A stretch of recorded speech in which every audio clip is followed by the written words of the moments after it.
Sher-e-Bangla medical college হাসপাতালের চলমান জনদুর্ভোগ, doctor সংকট, কাঠামোগত অব্যবস্থাপনার বিরুদ্ধে সমন্বিত সংস্কারের দাবিতে বরিশালে অবস্থান কর্মসূচি করেছে ছাত্র জনতা।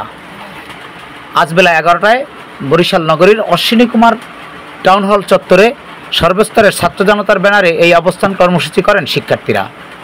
এ সময় তারা বলেন, শের-ই-বাংলা মেডিকেল কলেজ হাসপাতাল সহ বাংলাদেশের সকল সরকারি হাসপাতালগুলোর অবকাঠামোগত উন্নয়ন, পর্যাপ্ত দক্ষ জনবল নিয়োগ, আধুনিক যন্ত্রপাতি ও ওষুধ সরবরাহ সহ সর্বসাধারণের জন্য সুচিকিৎসা নিশ্চিত করতে হবে। স্বাস্থ্য মন্ত্রণালয় সহ দেশের সকল হাসপাতালগুলোতে দুর্নীতি প্রতিরোধে প্রশাসনিক দক্ষতা বৃদ্ধি, স্বচ্ছ জবাবদিহিতামূলক টাস্কফোর্স গঠন করতে হবে এবং স্বাস্থ্য খাত সংস্কার কমিশনকে জনগণের ভোগান্তির কথা শুনে তদন্ত সাপেক্ষে পুনরায় সুপারিশ, সিদ্ধান্ত গ্রহণ ও বাস্তবায়নে জোরদার পদক্ষেপ গ্রহণ করতে হবে বলেও দাবি জানান তারা।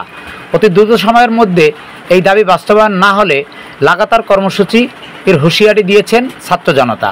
এতে বরিশালের বিভিন্ন কলেজের শিক্ষার্থীরা উপস্থিত ছিলেন।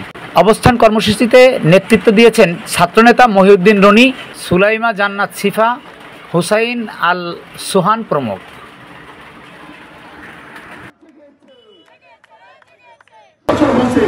আপনি একদিন শের-ই-বাংলা মেডিকেল কলেজ হাসপাতালে গেছেন চিকিৎসা সেবা নেওয়ার জন্য, কিন্তু ওখানে যাওয়ার পর আয়াবুয়াদের হাতে হেনস্থার শিকার হন নাই আপনি।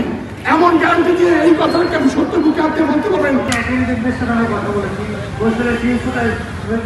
বক্তব্য নিয়েছি মেডিকেল কলেজ এবং হাসপাতাল এই দুটোকে যদি আমরা ভিন্ন এন্টিটি ধরি, তাহলে তাদের সংশ্লিষ্ট ব্যক্তিবর্গের সাথে আমাদের কথা হয়েছে। এদের মধ্যে